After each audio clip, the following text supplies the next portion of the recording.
change chat. Just I had to jump on for a minute as a proud Hoosier.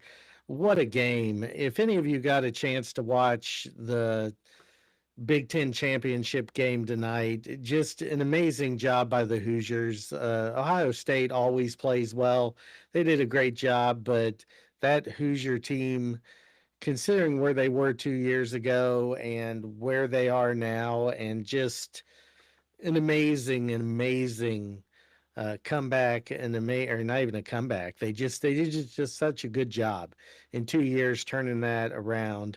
I just had to get on and give a big shout out as a born Buckeye, but a adopted Hoosier and a two-time IU alum. It was just amazing to me what they managed to do tonight. So just wanted to hop on, celebrate that a little bit, have a quick chat with everybody. Feel free to pop into the comments. Did you watch the game? Uh, both teams, like I said, played tremendously well. It was such a good game. I was texting back and forth with Eddie, my son who lives in Alabama, and um, there the near the end when we were like 2.5 minutes out, I told him, I said, "Don't get cocky because you never know what's going to happen in the last couple of minutes of a game." So, but anyway, how's everyone doing? Love to hear from you. Love to hear what's going on in your worlds. I know it's a Saturday night. Probably a lot of you are out doing other things, not hanging out at home like I am. But at the same time, this is also the only IU game I was able to get to watch all year. So again, one of those things where you wonder, I haven't watched all year, and I'm not a big one for superstition or anything like that. But definitely, you wonder, could that have an impact? Could me watching the game or people who don't normally watch, could that throw something off? And of course, I don't believe that, but yeah, so great to see everybody. Just super thankful of that. Did some test videos earlier. If anybody could tell me whether or not my audio's coming through all right. Aaron, great to see you, my friend. Riding high on this one. I don't know if you were in here at the beginning, but the Hoosiers did it. They pulled it out, 13-10 against Ohio State. So I can't be more happy for them, especially when you consider where they were 2 years ago as a program and all of the near misses and false starts that they've had over the years. They really pulled it out. They played hard. They did well. And they just were the better team. I mean, Ohio State played well too, but they just, it's one of those things. Anytime you're within a field goal, it's an amazing thing to be able to pull that out. All right, good deal. Everything sounds fine. That's awesome. I think I figured out my audio. So if anybody's watching this on the replay and you've been having trouble with me from audio, I think we got it. I found some firewall settings and did a few things. I'm actually at this point able to go through OBS and share that camera so I can do some different things moving forward, hopefully with my camera. Uh, and I'm going to have a new top down shot using my phone. So I think we may be able to do some interesting things on the channel moving forward. But Aaron, sorry I had to drop in and out of your live stream. It was a really good conversation. I can't wait and go back and watch the rest of it. I really enjoyed your Nomad video earlier today. And like I said, I can see you struggling with the fact that you think it's the best device in that size category. But at the same time, I think I've mentioned with you and I when it comes to books and Supernote, both devices are so good and they're so good at what they do. And our own workflows are so ingrained in the ones that we have, the devices that we use, that it's very hard for either one of us, I think, at this point to think of fully switching to one or the other. But But yeah, I'm just riding high because this is I've been following the Hoosiers for years, and I read or they mentioned it during the game that this is the first time we've beat Ohio State at all in the past 30 years. So just an amazing thing to witness, and it was also the first time that uh, the number one and number two teams in the country have gone face to face in the Big Ten title. And so just to be able to watch that, be a part of it, even if it's from a distance and be a part of that alumni group of Hoosiers, it's a great time. So a lot of fun. But what's everyone else got on going on out there tonight? Let me know what you're up to. Were you a Hoosier fan? Were you a Buckeye fan? Are you, kind of let down because the Buckeyes didn't make it? They had a chance to repeat twice in a row, and they got close. I mean, there were several times, even there right near the end, you had that last play and that catch was amazing. They just ran out of time. I mean, there were a lot of really high moments in there, and then as a Hoosier fan watching that first missed field goal, and it's the first time that kicker's missed all year, and it's the timing on it was just it must have been heart wrenching to him, and the team, and then you see them come back, and then Ohio State misses what would have been the tying field goal. It was just, like I said, a great game if you're a college football fan. So I know Jay sent me a message in Discord and said, "Hey, Ed, you all might actually do this." And then it was like, bam, it happened. So pretty cool. A lot of fun. But I'm up to talking about anything, whether it's e-ink, whether it's college football, whether it's other devices or technologies. Feel free to drop something into the chat there. And once you leave here tonight, or if you're watching this on the replay, check out Aaron's live stream he did earlier tonight, but also check out his Supernote man or Supernote Nomad review. Uh, it was really really good, and I think very fair handed, especially from someone who uses a books device, drives that all the time, and even uses a remarkable device to a large extent, more so than they would this device. He gives it a very fair, I think, and thorough description. I mean, it's not a deep dive, but at the same time, he highlights the things that he finds the most valuable in the system. And I think that's a really good way to approach this whole space. I mean, I try to do that as much as I can. Um, And let's see. Aaron says, "Are you using the Crystal Nomad?" Not yet, and only because I mean I'm dying to. Since they revamped the digest, Aaron, I'm dying to use the Crystal Nomad. I've got it. It's charged up.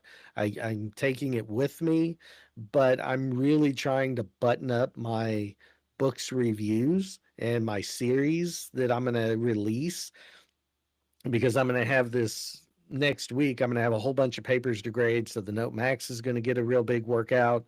I've been daily driving the Note Air 5C and the Go 10.3, kind of switching between the two of those. And I've also been trying to drive the Palma a little bit, but really getting into that ecosystem of how Books does the PDF syncing, and also using their partner app and trying to figure out, and they do have a partner app. It's not as robust as Supernotes, but I'm finding out that there are more things to it than I thought there were. The biggest thing for me is you have to enable on every one of your library items to have it sync completely. So it'll sync highlights and bookmarks and I believe notes automatically, and you can see those, but it doesn't automatically sync the file and the annotation until you give it permission. And that's where I was running into early trouble with trying to understand how Books manages that process. And Aaron, you helped me out tremendously through that. So once I get, once I get this stacked up, once I get through grading next week, and I get all my final grades in, the following week is when, at the end of the week, I hit vacation. And in academics, luckily for me, I have to take a couple vacation days, but then the campus is closed for the holiday right around Christmas. So I'm taking off right before my birthday, and then I'm going to have a Christmas and New Year's holiday. So about 15 days total off. And the goal then, and I'll hopefully have one of those out before then. But the goal, and hello to Cyril. I think I'm reading that right. I'm trying to read on a smaller screen. So if I mispronounce anything, let me know. But hello, good to see you here. I was bragging on my Hoosiers a little bit because they won the Big Ten championship in football. But Aaron, back to your point about the whole series, my goal, and we'll see how ambitious this is because I have a bunch of things to get done over this break. So I will be releasing the Note Air 5C review. I'll be releasing the Go 10.3 review. I'll be releasing a Note Max review because I'll have been able to put all three of those through the paces of my work, of my grading, of all the different things I use that for. Then I plan to revisit the Palma and talk about that a little bit.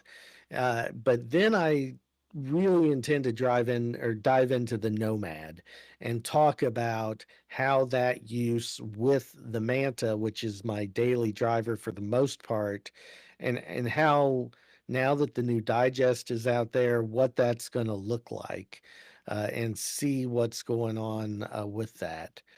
And Aaron says, yeah, the send to books is a little slow, and the app for my phone works a little differently. Yeah, their app just isn't. One thing I will say about the Supernote partner app is their syncing has been a little spotty in the past. It's gotten tremendously better. Very rarely do I see a conflict file. And even if I do, it's easily solvable. And I think that the app itself is genius because for those of you who use Obsidian, it replicates a lot of that thought process. So you get a downloaded local copy of your files on your system. So the app is almost like an overlay for a vault, if you want to call it a vault, but a big filing system. And then what that does is when you're in the app, if you click on a header, if you click on a hyperlink, if you click on a link to an EPUB, if you click on a digest link, all of those things live on your computer, your phone, and your e-ink device simultaneously. And they've gotten much better at having those update in real time if you turn on the auto sync as well. So if I add a note on my Supernote, it's going to show up almost immediately on my device and on my devices as far as my phone or my computer. And the converse of that is true as well. So if I move files, which is much easier to do on the desktop app than it is on the tablet, less clicks, easier to do. You can even open Windows Explorer and move files around that way. That is almost instantaneously then transferred over to the device as long as you have auto sync on. So it's really amazing how fast it's getting and how much better it's getting as they keep improving that. And I think now that they've got this server link and now that they've got the private cloud, what Voya was showing on his channel the other day was amazing and how blazingly fast it was because it was working on your own private server. So I am in talks to try to figure out, and this isn't with any of the companies, this is just me and a few friends I know who are a little more tech savvy on that side of things, to try to figure out if I can set up a private cloud. And if I can, I may do that just to see about that reliability, that speed, and what that looks like. And Cyril says Books Notes app sync has almost no conflict, but it became slow lately. It used to be faster. Yeah, and again, I'm still learning about that, so it's not something I'm as immersed in, and I'm really trying to get more knowledgeable about it as we go. But I will say that the PDF backup, and I mentioned this on Aaron's channel as well during his live stream. The PDF backup is amazing. I mean, how quickly it's not real time, but it's really close. So when I am in a note, I'm taking more notes on a note I already have, and then I hit exit and I go out. Then if I go to my Google Drive and I go into that folder that says Onyx, very much like Supernote handles it as well. But if I go into that folder and I go into Onyx, it updates the PDF in real time. And that's different than the way that Supernote does it. They update all their notes, but they don't, you have to export to get a PDF version. And or you have to use something like the Supernote plugin for Obsidian to get a PDF version. So that's a little bit different, but the way Books handles it is really cool. And then Aaron says, I don't want any parts of that Palma. Oh, Aaron. Uh, I don't know. I mean, I mean, you saw my live stream with Trey, and we were both trying to rack our brains for the best use case. Now, what I will say that's kind of neat in some ways is I did pull out a note that I had worked on before with in another Books device, and I just pinched and zoomed a little bit and took a few notes in that same note. That's a little bit of a hassle. You have to keep pinching and zooming to kind of get the text on there. But what that does is allows you to keep the scaling consistent. So then when I went back to my original note, you couldn't tell what I had drawn on the Palma or what I had written on the Palma versus what I wrote on the device itself. I mean, you could, because there is something to be said for the active stylus, but it's not so bad on the Palma as it was from what I saw on the Go 7. Now, I haven't had the Go 7, so I don't know what that looked like, but from everything I've heard and seen, this is a much better experience. And Aaron says, I like the Palma 2, just don't have uses for it. Yeah, I struggle with it a little bit. I mean, Kit uses it as a dedicated reader, and I can see it being valuable for that, but not at that price point. If I want a dedicated reader, I'll buy a 6-inch Kindle, and yeah, it's not as pocketable, but I just don't see the Books device. I don't know. The biggest draw to it, and I think Jay's mentioned this multiple times, is that quick reference, to have that to be able to reference your notes on the go. And the cool thing is, since it's full Android or full Google Play, is you can add the Supernote app on there too. So the Books Palma could actually be a companion device for the Supernote when you're talking about the digest, when you're talking about some of the other things, especially being able to scan documents because it has a camera. It could be a powerful companion device, but do I need it for that? And that's kind of where I'm struggling a little bit to try and find the best use case for it. Um,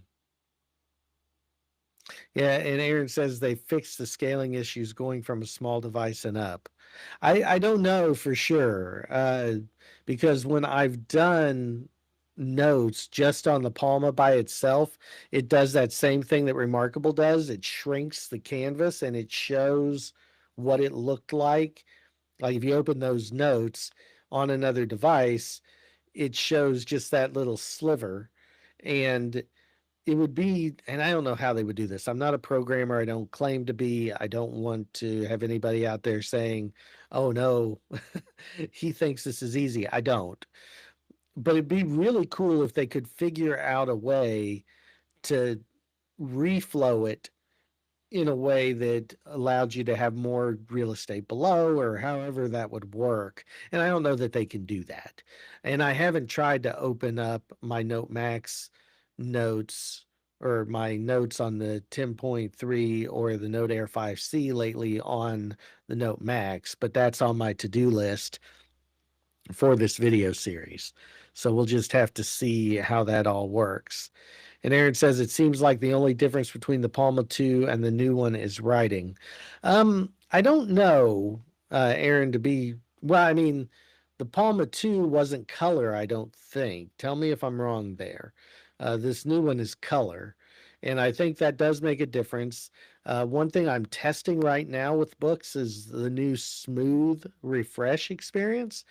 So they now have a new e-ink mode called smooth, and I'm not seeing a lot of difference between that and between um, speed. And maybe it's just me, maybe I haven't been around it long enough, and I just got it yesterday, so that new upgrade, so we'll try and figure that out. um, Cyril says Palma is a great companion for other books devices. I don't want to carry my Note Max, but I want to access my notes and modify. It's my second brain, so I need it with me all the time. Absolutely. I think as a companion device, it makes a lot of sense, but only if you're in that ecosystem and you need something like that. And I think actually the 13.3-inch is a little big for a lot of people to carry. And I think that's, oh, and that was the other thing, Aaron, and I think Cyril just mentioned that. It also has pin input, yes, and colors, but it also has GPS and it has 4G connectivity. So it has data. And that's something that I don't think the Palma 2 had. And then Aaron says, oh, it might be the Palma size. The Go 7 is a lot better than it was at first with the scaling. Okay, so that helps explain that a little bit, because again, you're looking at similar form factors, only shrunk. But with the Palma, you also have a different. It's kind of like the Remarkable uh, Pro Move that looks different everywhere I've seen. It leaves these larger margins if you go from the small device back to the big one. And then Aaron says, I can't tell the difference between their smooth and speed. Yeah, I can't either yet. It's supposed to mainly be used for websites and scrolling. So my guess would be for social media. And so we'll just have to see if that becomes a thing. I don't use the device for that. So it's hard for me to really compare that and have that conversation, but I am going to try and test it out a little bit and do a little bit more with it just to see if I can make it work. But but yeah, so uh anything else? This has been a great conversation. I can't believe that I've got 6 people who joined me on a Saturday night. I just had a little bit of energy because, you know, Hoosiers. That's all I gotta say. That was just crazy. So, I had to get a little bit of it out. And I figured where else to do that than pop on, say hello, talk about some e-ink tablets. And I do want to give a shout out. We've had a very uh, busy Discord chat today in the Organizing for Change Discord. And if you haven't joined the channel or joined my Patreon, Discord does come with that. So if anybody wants to do that, feel free. But we've had a pretty robust discussion today about my good friend Kit Betts Masters, and his channel has gone offline due to an intrusion, and we are very hopeful he will get that back as soon as possible and be up and running. I sent him a personal email, asked him if everything was okay, told him that I would support him any way I could. And I know that David at Tabletech has been jumping around and posting things all day about this as well. And I've been reposting those. But some of you may not know, Kit has a secondary channel, as a second channel that's a little bit more personal and intimate. It hasn't been monetized yet, but it's really about him as a creator and his journey. And if you go to my page and go to the community tab, you'll see that I kind of shared that out. And it's just called Kit Masters. Um, you know, check that out. Let's give him some support on that side, because I can't imagine what he's going through. I mean, he was over 60,000 subscribers, and all of a sudden his channel went dormant. That's horrible. And just a quick shout out to him because he's a good friend. He's supported me since day one almost in doing this, and I just think the world of him. Alex says, "What a treat! First media popcast, now Ed's made a second cup of coffee. Also sad about what happened to Kit's channel. Yeah, yeah, Alex, thanks for that. I'm sure Kit is feeling that. He did tell me in his email he was so thankful for the community, and I know why. I mean, we all try to support one another, and he's just a really great guy. Um, and it's a lot of fun. I won't be on here much longer, but I'm glad you could join, Alex. Feel free to watch the replay wherever you were able to join. And then Aaron says you talked about the Manta and Nomad have a different writing experience. What's the difference? Okay, so Aaron, you're going to hate the Manta more. I'll just preface that. So the Nomad feels like you're writing on a small stack of paper. The Manta feels like you're writing on a legal pad. So that's the best way I can explain it. And that's because of the Mobius screen. So with the Mobius screen, and it's the same with my A5X, with my A5X with the Feel-Rite 2, which I put on that, on the plastic screen, because that has an older Mobius screen, you get a little bit of give. So the Feel-Rite 2 combined with the ceramic nib, combined with the give of the plastic screen, creates that real sensation, to me anyway, of writing on a legal pad, which is my favorite way to write. If you don't like that with a pen on a legal pad, and I know you don't, my friend, you like something harder like pen or pencil on one sheet of paper on a desk, you're going to have a less favorable experience. But to me, I really like that, and I think that makes the Manta edge out edge out the Nomad, in my opinion, on writing feel. Not by a ton. I mean, it's a negligible difference to a lot of people, but there is a difference there because of the difference between having glass versus having that plastic. So that's what I would say. That's the big difference. That's the differentiator in that. Hopefully that helps. So yeah, yeah, Aaron. I mean, Supernote, I'm trying to remember if they were the first to have the Mobius screen or if iFlyTech beat them by just a minute, a hot minute. They all came out at the around the same time. So yeah, the 10, that's why the Supernote isn't a 10.3-inch device. It's a 10.65-inch device, just like the WeWood's AI paper. So it's the same exact screen. The only difference is going to be, I think Jay has mentioned how you tweak it, but also as far as like the voltage and some other things about that brightness level, it's the same screen though. And the Feel-Rite too. That changes the dynamic with the Nomad. And then Strategic Bravery Coaching says, hello, late big time. Yeah, yeah. Well, I won't be on much longer, but thanks for joining. Thanks for being here. Feel free, go back, watch the replay. Uh, Always happy to have you all here. Go back and comment on anything you heard. Continue the conversation there, especially. And then Aaron said, so it wasn't a bad experience. The writing is great. No, that definitely came through in your video, Aaron. I wasn't saying you were dissing it. I was saying that, for you, and this is what you say here, you just prefer that harder surface. And I think that's a fair thing to talk about. It's why Remarkable is so popular, because it feels more like pencil on paper to a lot of people.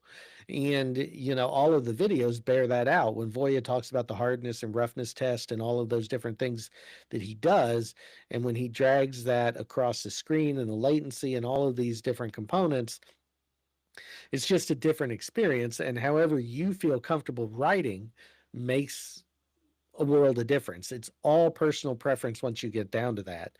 But I would say that uh, it's a little harder for me right now on the books with the felt nibs.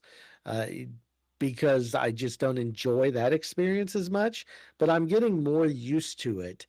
I do have to say, in this early testing before I get to the final reviews, that I enjoy writing on the Go 10.3 more than the Note Air 5C, with the one caveat of that flashing of the text as I write that I mentioned, it actively doing that anti-aliasing right in the moment. So that's causing me a little bit of consternation because I see it and I can't not see it because I'm writing and everything I'm trailing is flashing behind me. So it's a mild annoyance, but nevertheless, it's something that's there that is. I don't see it on the Note Air 5C. And I don't know if that's because of the way it handles it or because of the way that the BSR works. I don't know the answer to that. These are all great questions and comments. Uh, I have to get the Scribe Premium pen. You know what? I might. I don't know. We'll see. I've got so many pens now, and I enjoy them all. But yeah, and they are harder palm nibs, and you can get a palm for the Lamy. And I thought about buying one of the Lamy AL stars and using the palm nib on both the Supernote and the Books devices and seeing how that works. Um, so we'll have to see. And then it might be the closest to the ceramic nib you can get with plastic. Yeah, and quite frankly, Aaron, I believe, don't quote me for sure, but I think the collaboration that Supernote did with Lamy back with the A5X and A6X before the Nomad and Manta, they had a special edition A6X that had like a cosmic theme, and they had an AL star with a palm nib bundled into that. I believe that's what it was. I believe it was the palm nib, and it was harder to find that outside of that. So it's that's a good and a fair point to raise that. So pretty cool. What else? Like I said, I'm going to hop off here in just a little bit, but this has been a far more than I expected this late on a Saturday night. I know for some of you, it may be early where you are. I mean, my demographics vary widely. I get some people here in the U.S. about 40 to 50%, and then actually 60% of my audience, I believe, last I checked, was international. So I'm pretty split between how many people and how many time zones that I have people pop in. And Cyril says Wacom ACK 22213 nibs. I'll have to check that out. Are those universally compatible, Cyril, with the different what EMR styluses or styli out there? It'd be kind of cool to know. I might try one in one of the book styli just to see what that experience is like. And Aaron says if you buy the Lamy, make sure you get the palm nib. They sell two different ones. Yeah, I've heard that, and that kind of got me with the Norris Digital Jumbo because I got the rubberized tip and I wanted the palm tip, and I couldn't. I'm still having trouble finding those. So if anybody knows the easiest way to get the palm nib for the Norris Digital Jumbo, please drop that down in the comments for me, or drop it in the chat, or drop a link. Let me know because I'd love to be able to get that because I love the Norris. I love writing with that thing. It's one of my favorite styli. It's just I don't love the rubber tip except on the MobiScribe Wave. It actually works really well and feels really good on that surface with that device. But thanks for that tip, Cyril. And you too, Aaron. Appreciate it very much. So what else have we got? I'm getting ready to wrap it up for the night, but this has been a great stream. I've really enjoyed all the engagement we've had. Hold on, let me lean in a little bit. We've had over 28 comments in the chat, so that's amazing, really. And, thanks to all of you for hopping on. I think I mentioned this at the beginning. I think that I've got my audio issues fixed. And I even have now to where I can change camera angles and use my OBS virtual camera. And let's just look and see if that works for a second. And it does. I got to get my lighting fixed, obviously, on this camera angle. But that will hopefully allow me to do more. I'm still going through Riverside. I think Riverside is fabulous. I just wanted to be able to have some more camera angles. And I'm going to start using my phone for my top down. And I think that that's going to really help me with being able to get a little bit higher quality on the device shots. What I'll have to figure out then is if I'm going to have a 4K headshot or if I'm going to try and figure out the best way to do that. Because if you mix 1080 and 4K, I don't know how that renders at the end and how that'll look. And I don't want to have something coming out that's not a good experience for everybody. And Aaron says the Norris and the Kaweco, tell me which way to say that, share the same nib. So if you find the replacement nib for the Kaweco, they will fit it. That's awesome. Thank you. That's a good tip. And you are the Pinmeister. I mean, maybe I should call you that. You know what? We should have a live stream where you make up some kind of crazy nickname for me, or I don't know if I should give you that power. But anyway, it'd probably be a lot of fun. I'll call you like the Pinmeister. But seriously, man, you are the samurai of pins. You and Jeff Moss. I don't know who would have more. You might have fancier pins than Jeff. But Jeff may have more. He may have more just by sheer quantity. If you've ever seen the big beer stein full of styli, but you definitely have. I mean, you've got the ones that are in the fancy cases and look like cigars, and I'm like, holy cow, what has Aaron got going on over there? Well, anyway, everybody, thank you so much for being here. I'm going to go out on a high note. It's 5 concurrent right now that I can see for sure. Thank you all for being here. Thanks for all the support you've given me. Continue the conversation down in the comments.